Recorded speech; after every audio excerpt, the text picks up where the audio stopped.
Episode 77. Paul Coffey was the greatest player to ever wear the number 77. 1977 was the year when the first human images were obtained using an MRI. Upwards and onwards since then for diagnostic radiology. Beyond MD, episode 77, here we go! Hey everyone, thank you so much for joining me again on an episode of Beyond MD. Today is going to be very different. It's going to be my wife Sima interviewing me. Now this was Sima's idea because she felt like people needed to know more about me. So this ends up being a reflection on my journey and the lessons I've learned along the way when it comes to money and life in general.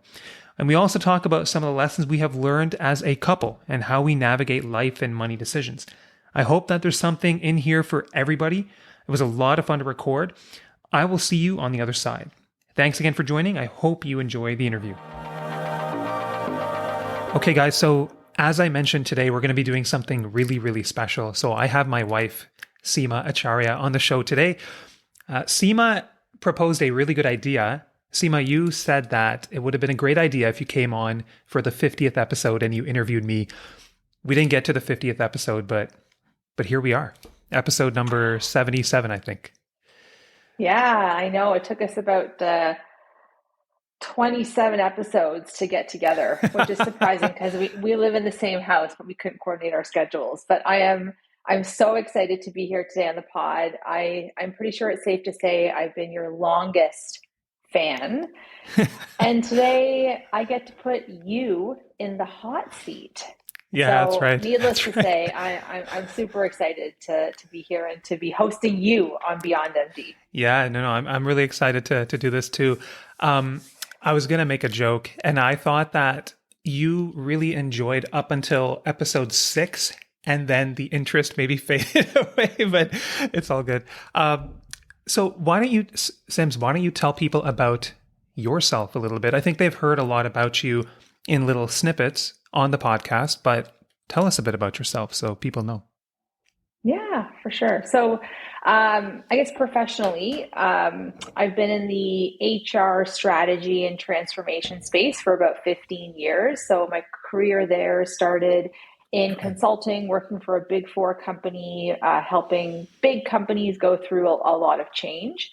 And then from there, my career led me into banking and financial services, where I was in that industry for about 6 years in the HR function, but getting to do a lot of work across HR strategy, people operations, and large scale M&A, which was really exciting. And I got to a point more recently where I was feeling like I needed a change. And so I decided to take the summer off, and it was the perfect summer to take off to be with our boys, Rohan and Zion. They themselves were about to embark on some personal change in that they were going to be going to a new school in September. And I thought, what better way than just to spend a full summer with them, really just like soak up all of the experiences and memories.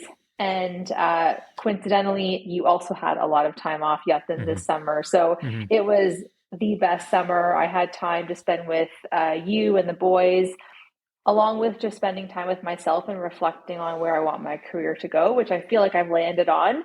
And so I'm really excited for kind of what's to come in the very near future.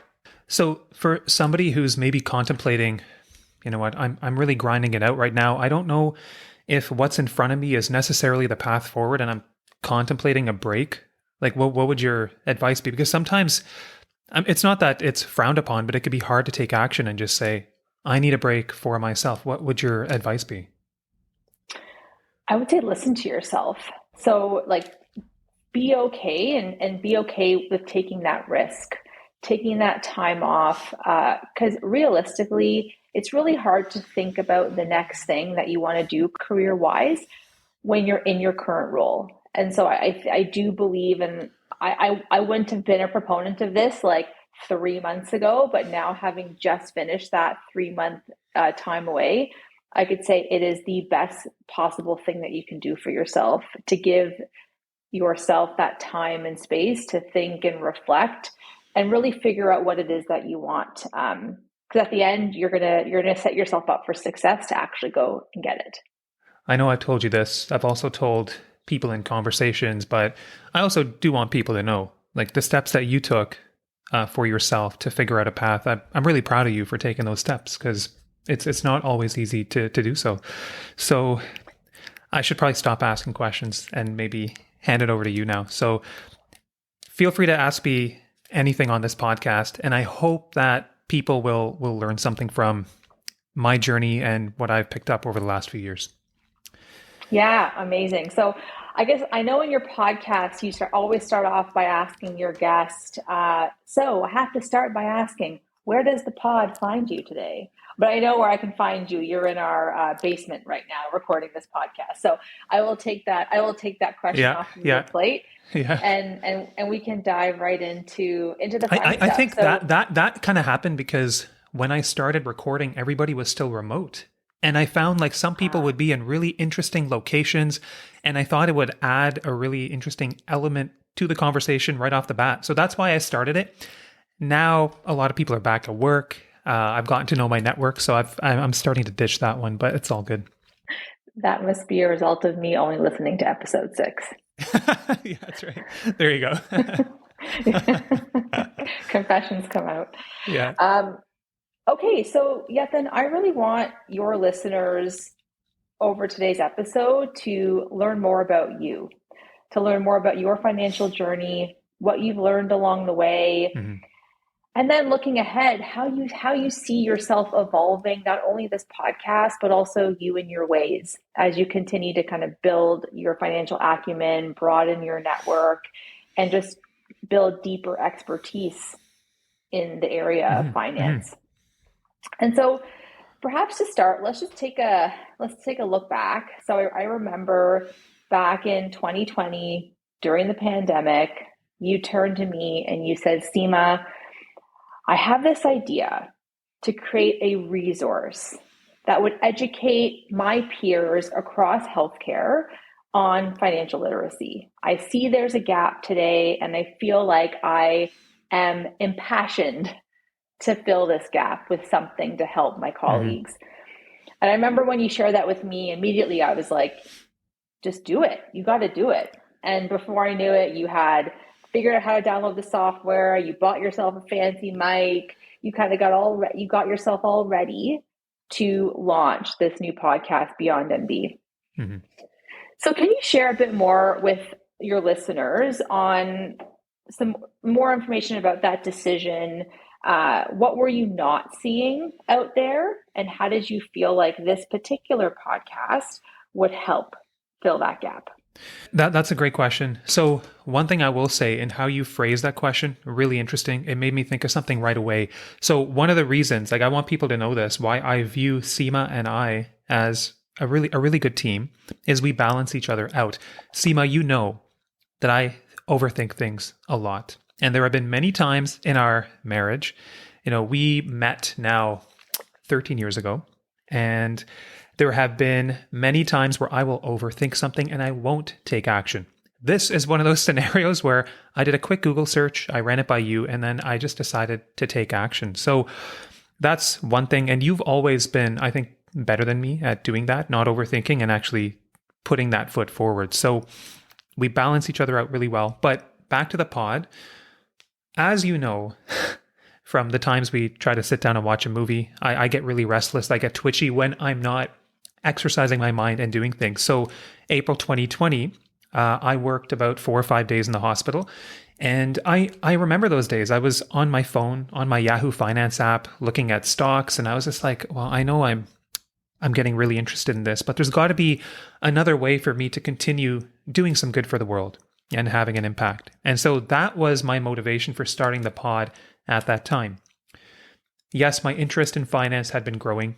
A lot of it actually happened from me talking to my accountant, Alan, and we would have a lot of back and forth. And I figured through those conversations, there's more for me to know. And I really do sense that there's more for our community of physicians and healthcare practitioners to know, because, everywhere I trained, medical school, residency, especially fellowship in my early staff years, I found that the people around me, they all had the same questions.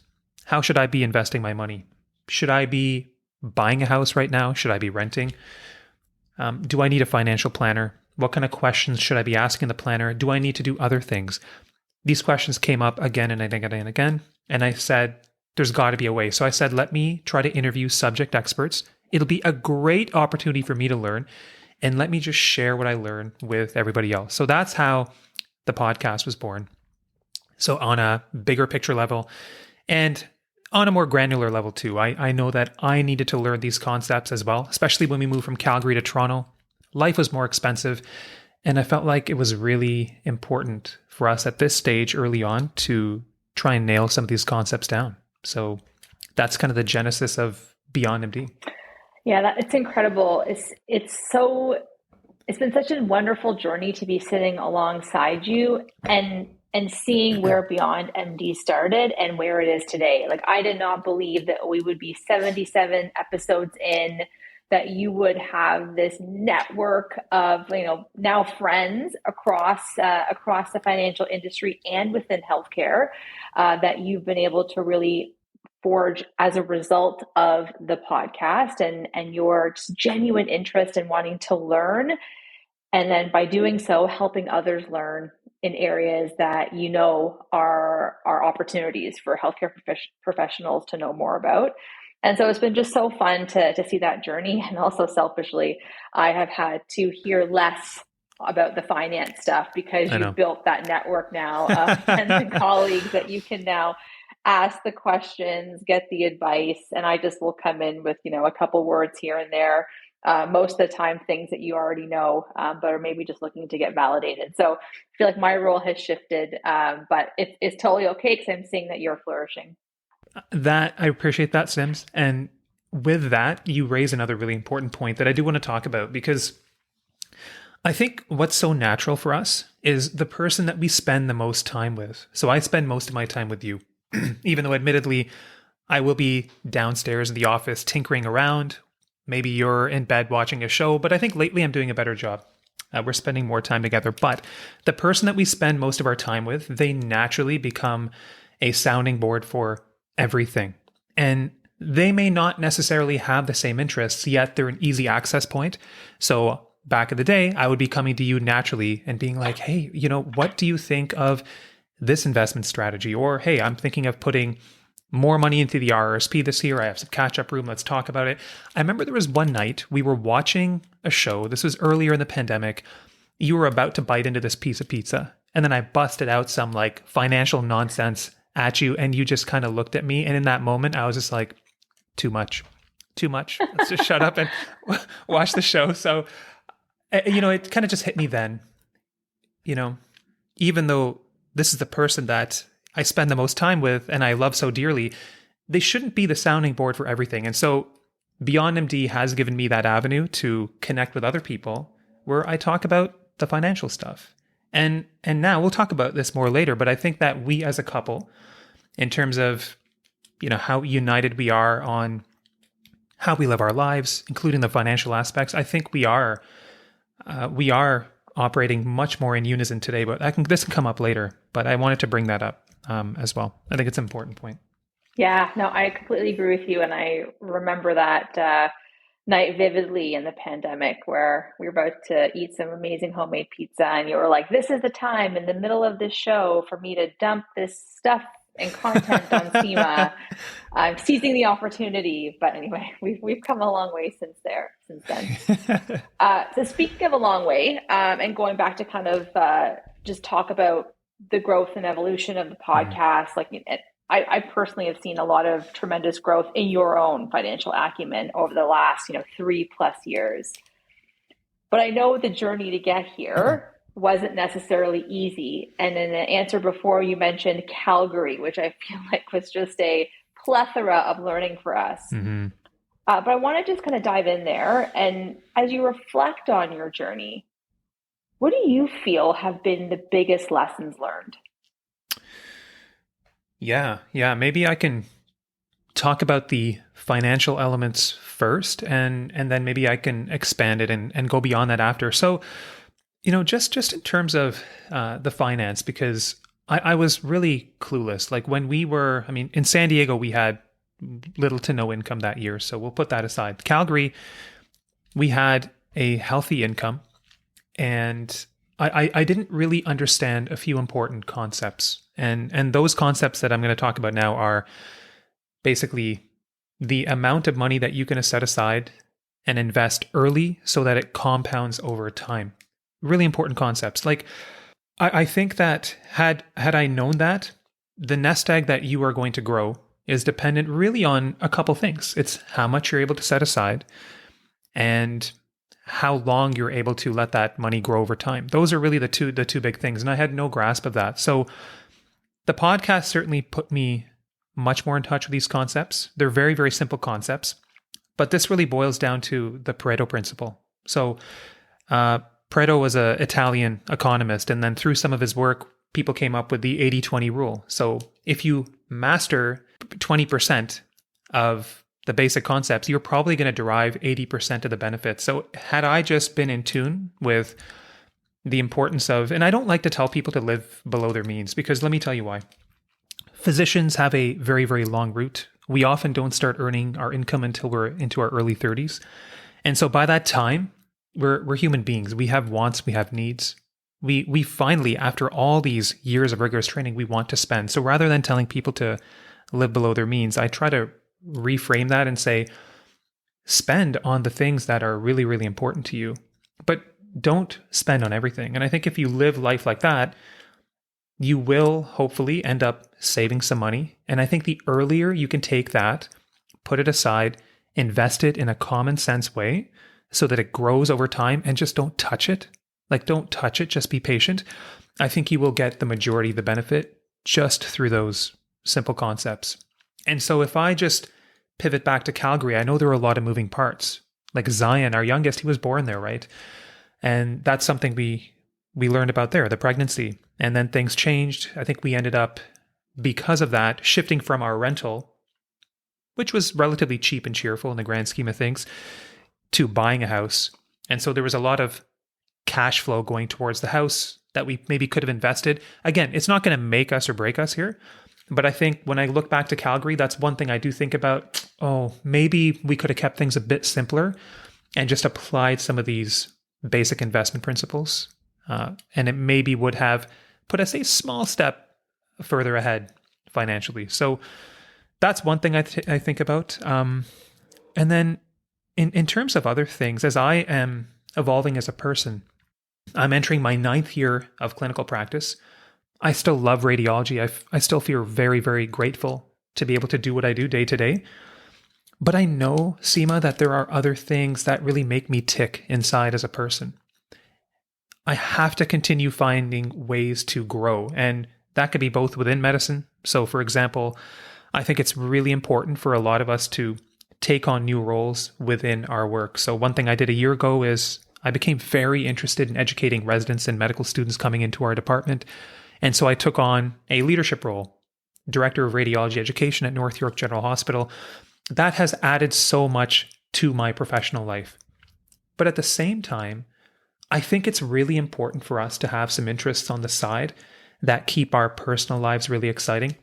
And I can tell you that I even talk to people within my own circle of friends. And obviously, I'm not going to name people here, but some of the things that I hear is, well, when I stop practicing radiology, I don't really know what I would do with my time. And, you know, when I hear that, it saddens me a little bit, because I just think in life, there's so many opportunities. If I can pass on one message to anybody, and this is the message that I really want to pass on to our boys, is, you know, each day is amazing. Each day is beautiful. Treat it like an opportunity to learn and become a more knowledgeable and better person. And I think if you do that, you can discover so many things. Like, I found this financial outlet for me. I love to learn about finance. I absolutely love to learn about investing. Of all the things within finance, I think that's what keeps me the most engaged, but it makes my life so interesting. And as a result, I made it a personal commitment to read at minimum one book a month starting 2 years ago. And that in itself has lifted my life. So financially, those basic concepts, personally, within your professional and personal life, find ways to grow. I found it's made my life a lot more enriching and exciting. You know, I'm just gonna pause on a statement that you made around, and it's absolutely right in that it's really important to have varied interests and diverse interests outside of kind of what you do day to day. But what I can share based on what I've observed and what you've been able Hmm. to share with me is that you have been able to build, you already had really great working relationships with all of the physicians that you work with. I'll pick at North York General. Uh, but your interest in finance, I feel, has deepened your connections with some of those Hmm. doctors and physicians because you actually found that you both had mutual interests in finance outside of medicine. And so I think it's been able to help you create these stronger bonds and deeper trust because now you have two people who are liking the same thing from 9 to 5 as well as from 5 to 9. I appreciate that. I mean, I have gotten some phone calls at home, and immediately you see the name on the phone and you're like, okay, they want to talk about a case. Did I miss something on a case? But then it was just a phone call to say, hey, Yatin, I love your podcast. I love this episode. And I was like, okay, this is like, to your point, it's another way to connect with people. And it made me think of one last thing. I do think through my journey, what I've learned is there's many ways to have an impact. When I'm sitting at work looking at cases, I'm having an impact there. But then when I'm recording a podcast and sharing it with a broader audience, through one stroke, you can impact a massive audience that way. And I continue to use the podcast as a way to remind myself of that. There's so many ways to have an impact in life. And, I hope, I know people in my network think like that, but I want to encourage other people to think like that too. Yeah, I love that. It's so powerful. So, different question now. You're 77 episodes in today. You have had experts on the podcast ranging across so many different topics from insurance to education funds, and a million other things, or I guess 74 other things. How much of what you've learned on the podcast have you taken and implemented in your life? That's a great question. I think a really practical question, and people have asked me this at conferences before too, but I think the principles that I've learned and applied fall into about 5 themes. So I'll try to outline them here. So number 1 is common sense investing. And for most people, and what I mean by that is basically spend in the areas that are important to you, not in everything, and the money you have left over, invest it early and in a common sense way and let it run for the long haul. That's something I implemented starting in 2018, although my strategy has evolved over time, but I'm happy to say that I finally am finding some consistency. What I do is I have one ETF that I rely on. It's XAW.TO. This invests in stocks within the United States and the rest of the world, excluding Canada, because as people know, I do like to invest in some individual stocks. A lot of those are Canadian. There are some American ones as well. And this is something that I questioned for a little while because the evidence is against most people when it comes to buying individual stocks. However, with myself, I have realized with time that this is such a passion for me. It's morphed into a real hobby where I could read about companies most of the day, study them, and try to understand what makes a company a sound investment. So I've been doing individual stocks for a portion of my portfolio. And I recognize that many listeners are incorporated small business owners. So when I'm investing in the corporation, the principle basically is spend less than you earn. And hopefully at the end of the year, you'll have some retained money. You pay ideally a small business tax rate on that. And whatever money you have left over, you can invest that. And the corporation investment strategy is really just focused on total return with an emphasis on capital appreciation, not transacting too much, just letting good, sound investments grow over time. And there are some dividends there as well, but that's not really the emphasis. And there's certainly very little foreign dividend income or interest income inside the corporation. The next topic that I have incorporated is traveling the world through credit card points. I did not know much about this before I interviewed Ricky Zhang. Like, I would think that accumulating credit card points and making this a cornerstone of one strategy was maybe a little bit too good to be true, but it turns out it's not too good to be true because there's a lot of strategies to accumulate points and understanding different reward programs. Like, for example, signing up for credit cards can give you a massive influx of points that you can use towards your trips. And this is a strategy that has worked out really, really well for us. Yeah, and I will say our travel life has gotten so much better as a result of you building that knowledge and practice and taking those principles and putting them into Yeah. action.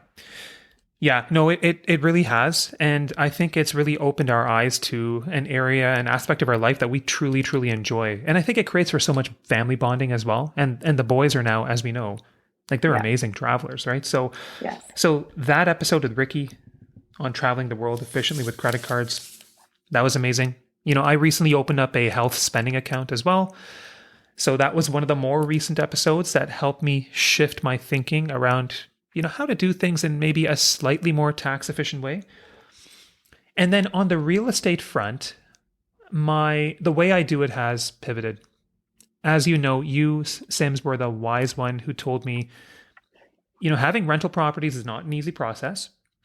I know you're getting a little excited. Maybe you're getting a little ahead of yourself. So after acquiring 3 properties, I have said full stop, no more, because I appreciate personal time and downtime so much. And that can be a much more active process. Even though there's a property manager in place, you are managing your managers, and it just takes up time and it can drain you. So how I choose to invest in real estate now is much more passively.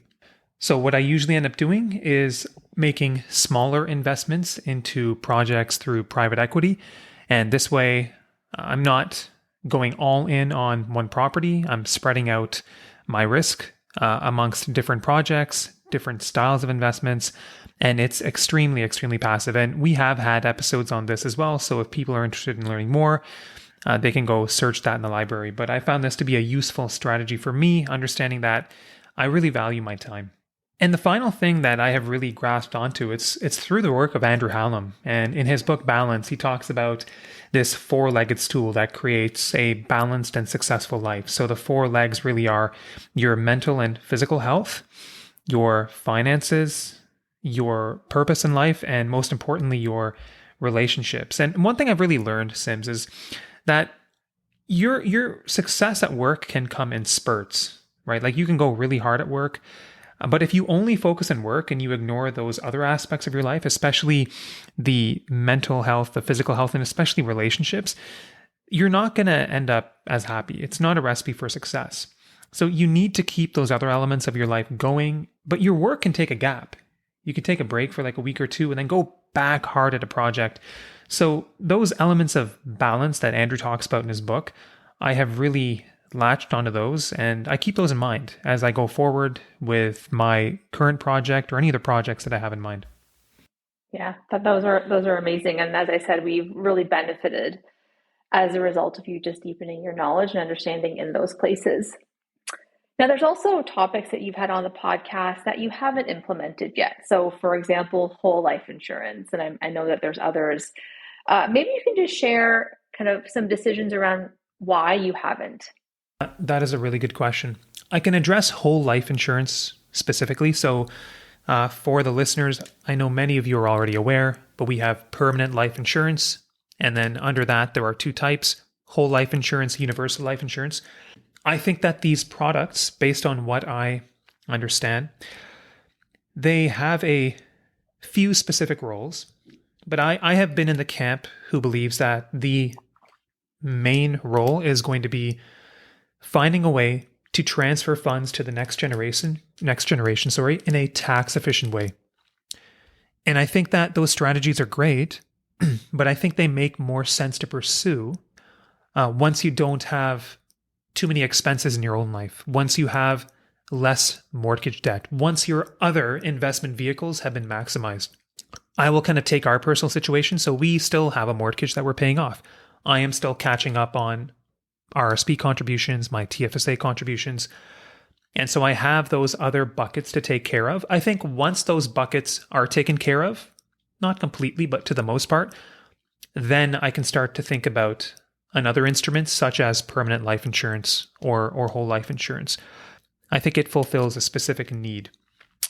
I'm trying to think of what else. Oh yeah, the other one that we've come across is pensions for incorporated professionals. And I think that pensions can be a reasonable thing, very reasonable thing in the right setting. I think for people who are looking into it, I have 3 episodes.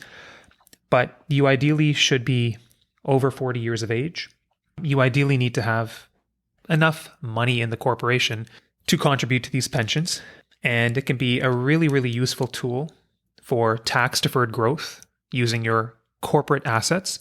But again, it makes more sense once you're beyond age 40. And also, it makes more sense once you're kind of okay to introduce some more complexity into your life. And right now, because again, I haven't maxed out my RSP, I'll probably do that first before I consider pension. So these are things that I would tell people to learn about, but I would tell them to, or I would guide them to consider them maybe a little bit later in the process once these more basic accounts are optimized first.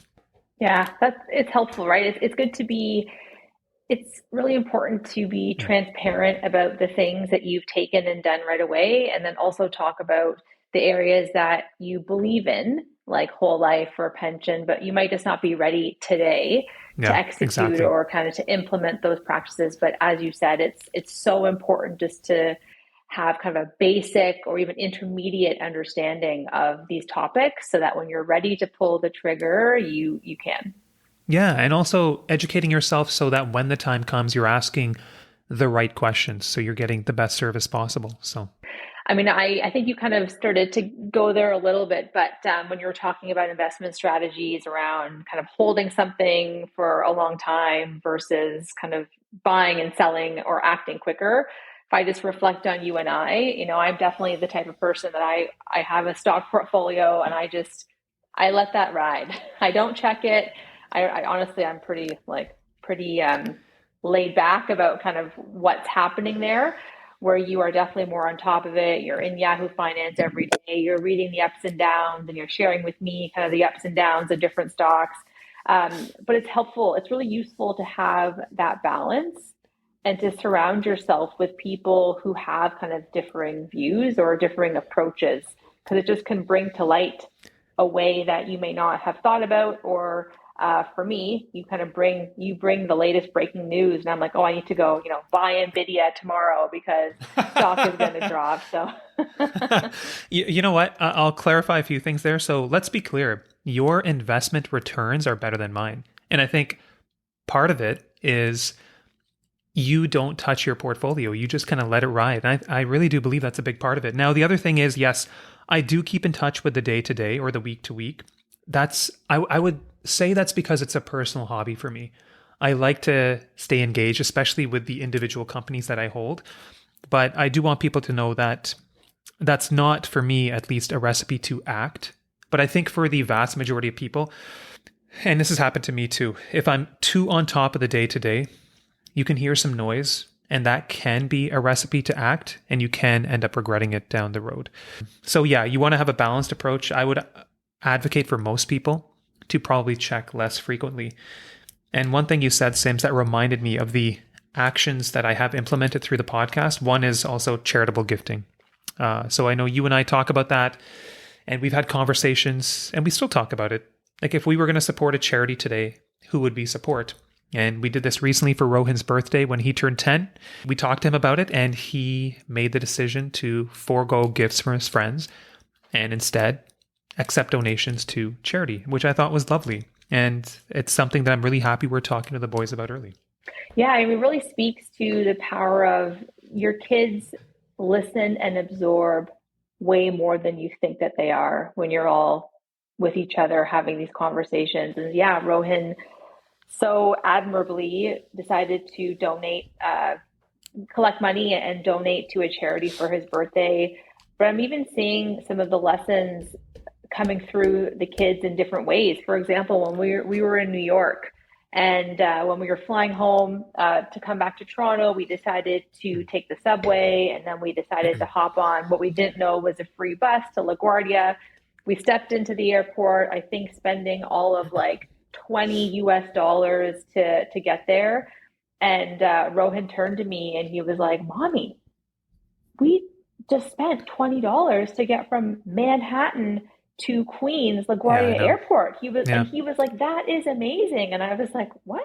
I thought you were going to talk to me about buying candy, but you want to talk to me about this? Like, it was an incredible kind of eye-opening conversation that I was able to have with Rohan being 9 at the time. Just a small example to show that, kids they're always absorbing and listening to what we're saying, even when we don't realize that they are. Totally. And that'll taking me back to New York. We were there in a heat wave, right? So we were walking around a lot, toughing it out. And there was a lot of amazing ice cream and gelato. But I do remember on one day in Brooklyn, we decided to instead go to a supermarket and we just bought like a box of popsicles, right? And we said, you know what? Let's just take a break from the gelato. Sometimes 4 gelatos, 4 people, $40. Let's just go to a popsicle. $8 for a box of popsicles. And it was almost just as enjoyable. But, I think that the kids still appreciated it. They had fun. And I think there are small lessons to extract from this. So, yeah, I like that we did that in New York. And maybe, Sims, I'll just pivot now a little bit. And I wanted to ask you a question because when I look at that subway trip, we decided to take the subway all the way from Manhattan over to LaGuardia. And I have to say, if I remember correctly, I think you were the one who was really pushing for that idea. And when I look at like how we have evolved as a couple, I think that as the years have gone by, I see us now as certainly being more aligned when it comes to life decisions, financial decisions. But I wanted to get your take on how do you think we are evolving as a couple in this respect? Oh, I love that question.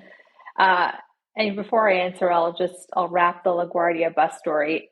It came to a point where it was like a challenge for me, and I love a challenge. So the challenge was, how can we get to LaGuardia in the most cost-effective way? Because we also had a lot of time. So I knew we weren't rushing. We kind of had a few hours to find our way to get there. So for me, it was a personal challenge to get that done, which is why I was like so persistent, even when you were like, "Oh, well, let's take an Uber," and I'm like, "We're not taking an Uber. We're taking this. We're taking the subway, and we're taking this free bus, and that's just how it's going to be." But that aside, yeah, I would definitely agree. I think that we are operating more aligned. I think we are listening to each other more and being more open-minded to a potentially, different way to look at investments or finance or just kind of money together. And I think a lot of that is because we have gone through together our own learning journey. And we've had experiences that have really kind of opened our eyes to our own level of kind of like being naive when it comes to money matters, that we've had to go through those experiences. I know we've talked about Calgary, but like Calgary comes top of mind when we decided to sell our house in Calgary in order to move back to Toronto. In hindsight, we should have rented the house in Calgary. I We probably know. would We have done talk really about that. well. Yeah, It would have been I a, know. really fruitful investment for us, but we didn't know any different. Or like another Calgary story when we decided we had to break our mortgage. We didn't know that when you break a mortgage, you have to pay a penalty. And so that penalty affected us a little bit financially. Kind of we had that much less in our bank account to bring over with us to Toronto. But we had to kind of go through those experiences to learn and do better the next time. And so when we've gotten mortgages since Calgary, like we are way smarter about it. We definitely do more research. We make sure we find the right, broker or kind of financial institution to help us. And I think it's actually been quite beneficial for us. If I just pick on like the more like mortgages alone. And I think there's other examples too, like when it comes to investing, like we talked about, like my strategy is buy, hold, never check. Eventually, there's going to be ups and downs, but eventually you're probably going to come out on top. Where your strategy is a little bit different. You do buy and hold, but you do check and you do kind of top up when the time is right. And I think I've learned from that because that also it's proven to be successful for you, that strategy. I mean, so many people do that, right? So many people are in either camp. But I think it's just us being able to have these really kind of open conversations around what we're doing and sharing with each other the decisions that we're going to make before we go and do them, so that each other is kind of tracking and we can kind of offer our 2 cents or our opinions there.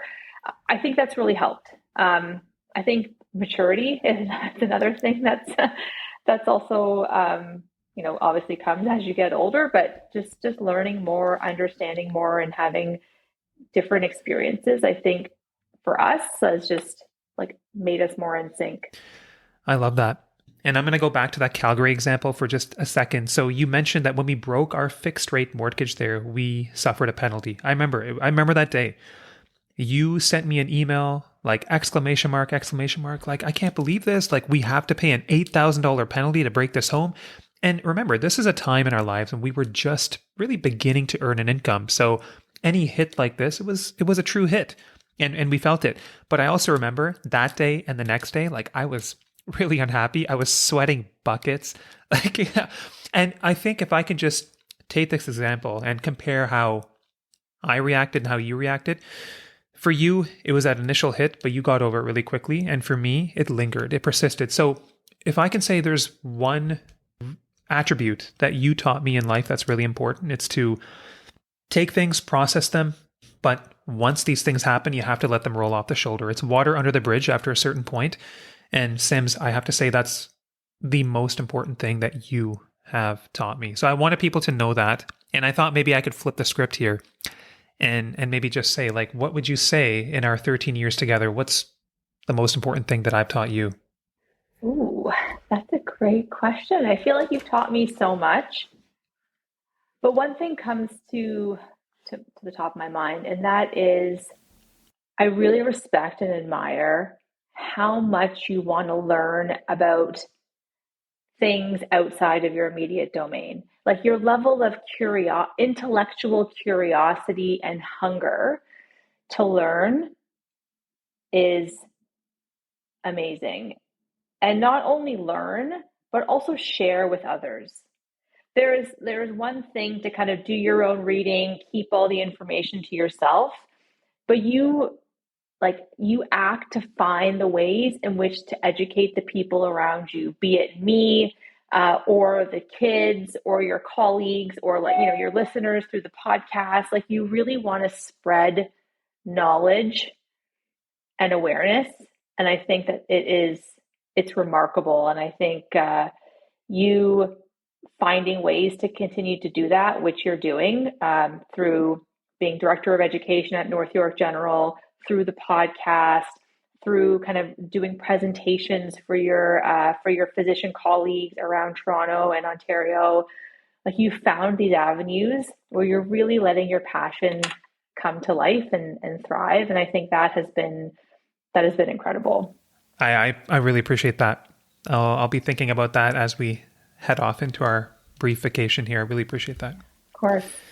Okay, so now it's my turn again. I thought it'd be kind of fun to ask you. We talked a lot about your lessons and what you've done and haven't done with the podcast. But you've also had a lot of really just interesting episodes in general, and would love to hear from you as the host of Beyond MD. What was your favorite episodes or set of episodes, and why? I think the one guest, after studying their work for quite some time, that I was most excited to host on the podcast was Andrew Hallam, bar none. I've been such a fan of his work, Millionaire Teacher, Balance, such phenomenal books. I think that Balance could be a curriculum book for every resident in medicine. Like if you have that alongside your medical curriculum, I think you're going to be set up for success. That's why I like to share that book with anyone I meet. So I was also nervous to interview Andrew, but he's such a nice guy that it was a fun conversation. So for me, that was a personal favorite. And I think also to date, probably the most popular episode. But I do want to acknowledge a few other people in a few other episodes. So it wouldn't have started without Ali Spinner being willing to come on the podcast and just share all those pearls about incorporating. And I've had her on a few more times since. When Jamie Golenbeck messaged me back, I was on this bike ride. I saw this email come in. Jamie was like, yeah, I'd love to come on your show. I was just like, what? Really? Okay. So let's get him on the show. And then he and his team sharing the pod, that really gave it some legs early on. And then I will say that the concepts he talked about investing through your corporation, I had Mark South, the Looney Doctor, come on and expand on those topics, which were also a big hit. And then I will say that Ricky Zhang coming on the podcast and just enlightening us about how to travel the world through the points that you accumulate, like too good to be true, not too good to be true, it's real. So that was very impactful for us, and I know a lot of listeners benefited too. And I'll give a shout out to one more episode. It was my friend Matt Pointer. When he came on, I think it was episode 44, he talked about his path to financial freedom, traveling the world, and all the lessons he learned. Those episodes for me, if I can go back to and listen to again, extract lessons, those are really memorable for me. Yeah. Yeah, those are all fantastic episodes. And I know Andrew Hallam's book Balance. I think you bought 50 copies of those books, and anyone that's lucky will get a copy of it. Yeah. Including myself and the boys. You gifted us each our own copy, which is also very, very generous. Yeah, absolutely. There was one day where Zine was cleaning out his room. He got rid of every book, and then he left Balance on his bookshelf. I took a picture of it. I sent it to Andrew, and he had a hoot. Like, it was hilarious. That Balance is like, it's everywhere in our house. Yeah, it is. And I'm actually gonna, when we for this weekend, I'm going to start it. So I'm really excited to get into it and take away all you're gonna the love things it. that I'm really excited about it. But on the topic of books, so I guess it was 2 Decembers ago, you decided to put yourself up to a challenge, and that was to read a book a month. And so you have read a number of books now, both within the finance realm, personal wellness, well-being. What are some of your favorite books that you've read that you would strongly recommend to your listener base? Great question. Of course, Balance is on there. I would recommend Balance 100%. I think everybody should read that book. Like, Sima, my mom liked Balance. Like, the fact that my mom liked Balance, I think that speaks volumes about the book. So in addition to Balance, there's 2 more that I'm going to mention. One is the 5 a.m. Club by Robin Sharma. Now, this is not for everyone because it's told in fiction format to illustrate some really important concepts. And what Robin is getting to in that book is that if you craft a life where you are allowing yourself time every single day, just time to yourself to exercise, allow time for creativity, allow time for meditation, or whatever it is that you need to be your best self. If you make that time every day, it's going to pave the way to a more enjoyable and more successful life. And so I feel like in the last month, I have been working really, really hard to get up early. And I know that when I find that time for myself in the mornings, my day is better. And I know I get more done. I find that the nights are less productive, the mornings are more productive. And I think part of the reason is, another thing I've learned about is that we all have willpower, but that willpower is finite, even though we don't want to believe that it is. And so if you exert willpower on many tasks during the day, maybe in the morning, maybe in the afternoon, well, guess what? I found for myself, by the time the evening comes around, I have less willpower to really get down to it and get something done. That's important.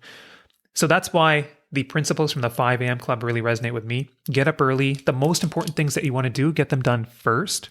So I love that book. And the third book I'm going to mention is the book I'm reading right now. It's a page turner for me, 100 Baggers by Christopher Mayer. So I'm halfway through the book. I'm going to finish it on the flight tonight. And it is basically a study of the stocks that have returned 100x, so 100 times the initial investment. What are the characteristics of these stocks? What do we need to be looking for behind the scenes?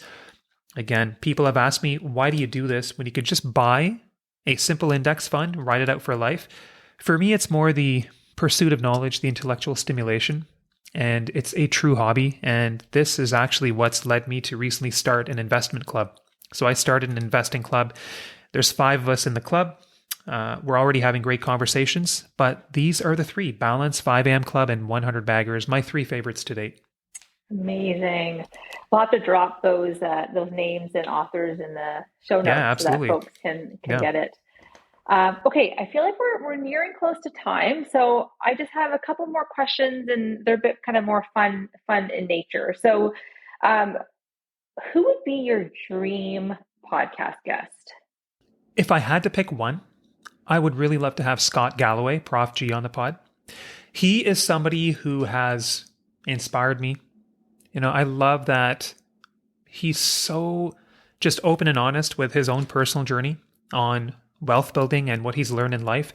So his show, the Prof G Show, is one of the podcasts that I do listen to regularly, there's very few pods that I listen to regularly, but his is one. If I had to pick one, it'd be him, but I want to add two more people. Lynn Alden, who is just phenomenally bright. She didn't even start off in finance, but she has a service that she runs, but she offers this free newsletter every month that is better than most paid services, in my opinion. She talks about everything, macro, individual stocks, what she's doing, gold. She's just knowledgeable on everything. I would love to have her on the show, and I'm hoping that I can. And if I could just add a third person, it would be some kind of legendary investor who everybody looks out to, who's returned well beyond the markets over time. And so one example of that type of investor, I know Warren Buffett is now well into his 90s. Never say never, but somebody like even Howard Marks, but somebody in that genre, a legendary investor. Those would be my three. Oh, those all sound amazing, and I would never say never. You Never may say never. one way find an opportunity to have these amazing individuals on your podcast. Okay, last question is a forward-looking question. Mm-hmm. You've built Beyond MD. You're 77 episodes in now. I know you're thinking and planning for kind of what the next horizon for Beyond MD will look like. But how do you see it? How do you see the podcast evolving as you continue to deepen your own knowledge and understanding of personal finance? Well, the podcast for sure is going to continue. I think it's just such a part of my fabric and identity now. It used to be quite a challenge for me to put out an episode, but now my rule really is I have so many interesting conversations with people. Whenever I have a conversation that I think is going to be worthwhile, I just hit the record button. We record the conversation and we share it. So I'm probably going to be bringing out more specific topics. I might be bringing out a few more deep dives. I might even have thought about this, maybe like behind the scenes. If people want to take it one step further and get access to knowledge that's maybe a bit more curated to their own situation, I've thought about maybe why not introduce another layer where we can go deeper and make it a bit more personal. I've also thought of maybe holding a meetup where I can connect with my listeners.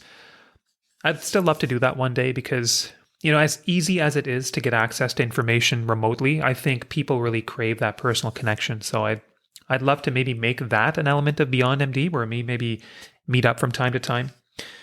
I think the investment club that I've started is just an arm of that. I think those are really, really kind of it. But it's a true part of my identity. It's a great way for me to continue learning and continue to share knowledge with the world. And I even look forward to seeing where Beyond MD goes. But those are just some ideas I have in mind. Those all sound amazing. And I'll just maybe end on as a very proud wife, I am so in awe of what you've been able to create, what you're giving back to the world as a result of your passion and personal interests. And it's been such a wonderful thing to see unfold. And I know that you are going to continue to have such an impact on all of those people that tune in, that listen, that attend your talks, well into the future. And so I just want to say I'm really, really proud of you for all that you've done.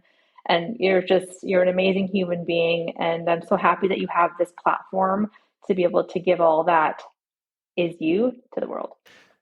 Sims, that means a lot to me. And I just also want people to know that these things, taking on new pursuits, pursuing new adventures, it's only possible and it's only enjoyable when you have people to share it with and people who are supporting you along the way. So you've been a huge source of support for me along the way. Like the way I tell people is when we first met and we first started our own journey, you were like the Energizer. You were like the Energizer bunny. And even today, you have such an amazing, beautiful, radiant personality. And you may not know it, but you inject positive energy into all of us every day, myself, Rohan, Zion, and we feed off that, right? Like we take that and it helps us in our day and it helps us to think bigger. It certainly helped me to think bigger. And so I just want you to know that that's something I think about and I don't take for granted. So thank you for the support along the way. Oh, so sweet. Thank you. I so appreciate it. Sims, this was a lot of fun. And my hope is that we can reconnect for episode 100. We'll make it a lot of fun. Yeah, this was a lot of fun. I'm down anytime you need a co-host. You know where to find me. Just call me up, talk to my assistant, and I'll make sure you get in calendar. All right. That sounds amazing. Okay. Until next time. Okay, guys, that was a lot of fun for me to record with Sima. I really loved having her on the podcast. Now, one thing you guys don't know about her is her nickname over time has been 20 Questions Sima, because she asks a lot of questions. But one thing we've noticed over time, this is myself, her brothers, everyone in her family, is that she's really good at asking questions. She really has a knack for it. And she put me on my toes a little bit. I mean, I think that question where she asked me about some of the strategies that I have not yet implemented, and why, I thought that was very, very interesting, very insightful. So I hope you guys enjoyed that interview. And I'm really excited for what the next few months hold for Beyond MD, because I will be going on an interviewing blitz in the next few months. So I'm really pumped to bring you probably a few bonus episodes from now until the end of the year. I want to thank you guys for continuing to support me. This is part of what keeps the podcast going and what keeps me so motivated to continue to bring you content. If you guys are enjoying the content, I'd be so grateful if you can share it with people in your network. And until next time, stay well, stay savvy.